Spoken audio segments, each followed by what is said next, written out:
इसका मैंने कहा कि हमें ऑल्टरनेट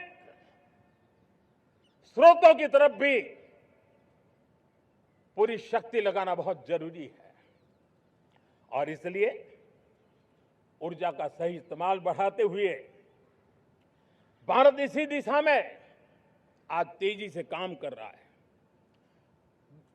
2014 से पहले, मतलब आज से 12 साल पहले, हमारे देश में सिर्फ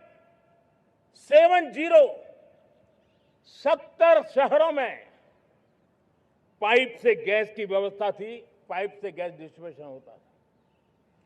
12 साल में इन 70 शहरों को हमने 700 शहरों तक पहुंचा दिया है। ये होती है रफ्तार, ये होता है विस्तार। 2014 के पहले मुश्किल से 20-22 लाख घरों में पाइप से गैस पहुंचता था। आज 1.25 करोड़ घरों में पाइप से गैस पहुंचाने का काम हो रहा है। 12 वर्ष पहले देश में सोलर एनर्जी की कैपेसिटी सिर्फ 2 गीगावाट थी। 2 गीगावाट, आज 160 गीगावाट हमने प्राप्त किया है लक्ष्य। मेरे प्यारे देशवासियों, मैं एक और जानकारी देता हूं। हमने इसका लाभ देश के मध्यम वर्ग को, सामान्य परिवार को मिले, इस तरफ भी उतना ही ध्यान केंद्रित किया। हमने पीएम सूर्यघर मुफ्त बिजली योजना चालू की और आज मुझे संतोष है कि इतने कम समय में 50 लाख घरों का सोलर एनर्जी का काम हम आंकड़ा पार कर चुके हैं। तेजी से चल रहा है और उसके कारण हजारों घरों का बिजली बिल 0 हो गया है।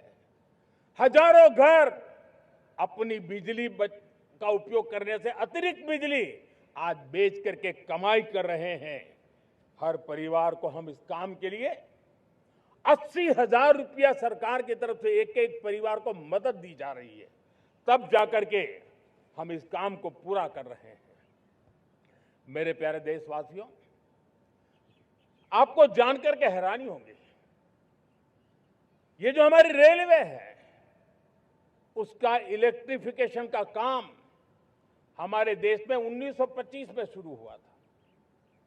1925 में इलेक्ट्रिफिकेशन का काम शुरू हुआ, लेकिन 90 साल में 1925 से लेकर के 90 साल में सिर्फ 30% रेल का इलेक्ट्रिफिकेशन हुआ था। यानी 90 साल में 30%। हमारी रफ्तार देखिए, लक्ष्य को पाने के लिए हमारी दौड़ देख लीजिए। हमने एक दशक के अंदर 100% काम पूरा कर दिया। 90 साल में 30%, 10 साल में 70%, ये होता है काम। और इसके कारण डीजल जो हमें बाहर से लाना पड़ता है उसकी बचत हुई, बिजली से हमारी ट्रेनें चली, पर्यावरण को फायदा होने लगा। मेरे प्यारे देशवासियों, हम यहां से नहीं रुके हैं, हम दुनिया के अंदर पीछे रहना नहीं चाहते। पिछले दिनों आपने खबर सुनी होगी, भारत ने ईंधन का नया क्षेत्र को भी छू लिया है। देश ने पहली हाइड्रोजन से चलने वाली ट्रेन शुरू कर दी है और मुझे खुशी है, ये सबसे लंबी ट्रेन है और सबसे ताकतवर ट्रेन है और दुनिया में हाइड्रोजन ट्रेन के क्षेत्र में भी भारत ने अपना झंडा गाड़ दिया है। प्यारे देशवासियों, पिछले 10-12 साल हम लगातार 2047 के लक्ष्य को पाने के लिए दौड़ रहे हैं। एक के बाद एक सोपान सिद्ध कर रहे हैं। हमने सोचा भी नहीं था कि हमें इसमें भी कुछ मुसीबतों का झेलना पड़ेगा। पिछले 10-12 वर्ष में कितने संकटों का सामना करना पड़ा।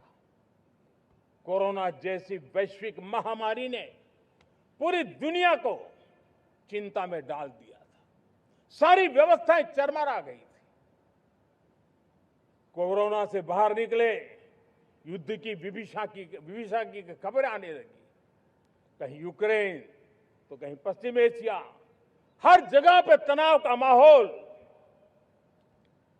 और पता नहीं भविष्यवेत्ताओं ने तो न जाने क्या क्या घोषणाएं कर दी थी। देश को डराना, देश को भयभीत रखना, देश को चिंतित रखना, इसी में कुछ लोगों को आनंद आता है। वैक्सीन नहीं मिलेगी, कोविड में लोग बचेंगे नहीं, कुछ भी नहीं होने वाला। वेस्ट एशिया का क्राइसिस आया, पेट्रोल पंप पे पेट्रोल नहीं मिलेगा, गैस नहीं मिलेगा, डीजल नहीं मिलेगा, फर्टिलाइजर नहीं मिलेगा। सारी दुनिया भर की अफवाहें फैला करके भारत के लोगों को भयभीत करने का, डराने का, चिंता के अंदर डुबो देने का कुछ लोगों को आनंद आ रहा था। लेकिन देश ने देख लिया कि पिछले 10-12 साल की सुविचारित योजनाएं रंग ला रही है और हम इतने बड़े संकट के बावजूद भी नागरिक देवो भव के मंत्र को लेकर के जीते हुए भारत ने जो तैयारियां की थी, एक के बाद एक कदम उठाया था। सोचा नहीं था कि संकट आएगा, लेकिन उस संकट के समय में ये सारी चीजें काम आ गई और आज देश में गैस भी है, पेट्रोल भी है, यूरिया भी है। हम अपनी ताकत के ऊपर खड़े हो रहे, चल रहे। मेरे प्यारे देशवासियों, दुनिया के इन संकटों का प्रभाव हर किसी पर हुआ, हम भी अछूते नहीं।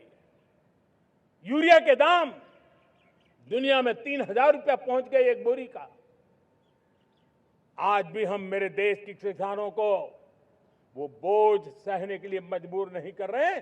सरकार अपने कंधों पर वो बोझ उठा रहा है और दुनिया से जो 3,000 रुपया में यूरिया का बोरा हमें मिलता है, वो हमारे किसानों को हम सिर्फ 300 रुपये में दे पाते हैं।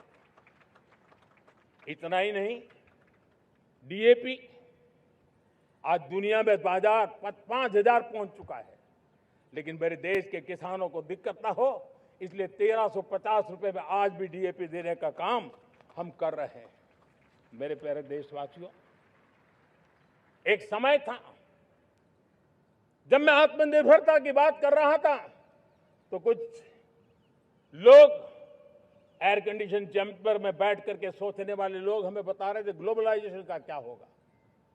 लेकिन दुनिया देख रही है कि पिछले एक दशक में ऐसा लग रहा है कि दुनिया ने ग्लोबलाइजेशन बोलना ही बंद कर दिया है।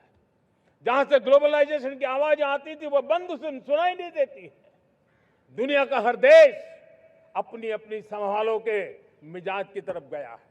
लेकिन दुर्भाग्य से इस संकट के कालखंड में कुछ लोगों ने अपना रुतबा दिखाने के लिए संसाधनों को वेपनाइज करने का खेल खेला है।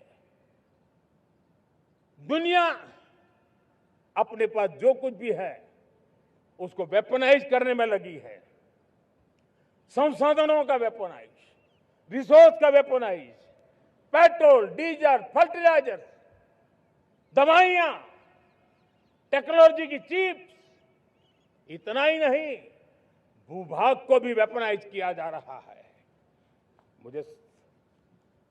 और ऐसे समय अगर हम आत्मनिर्भरता मंत्र को लेकर 10 साल सही दिशा में न चले होते तो हम कल्पना कर सकते हैं कि ऐसी चुनौतियों का मजबूती से मुकाबला कैसे करते। और हमारी तैयारियां निरंतर बढ़ती जा रही है। मेरे प्यारे देशवासियों,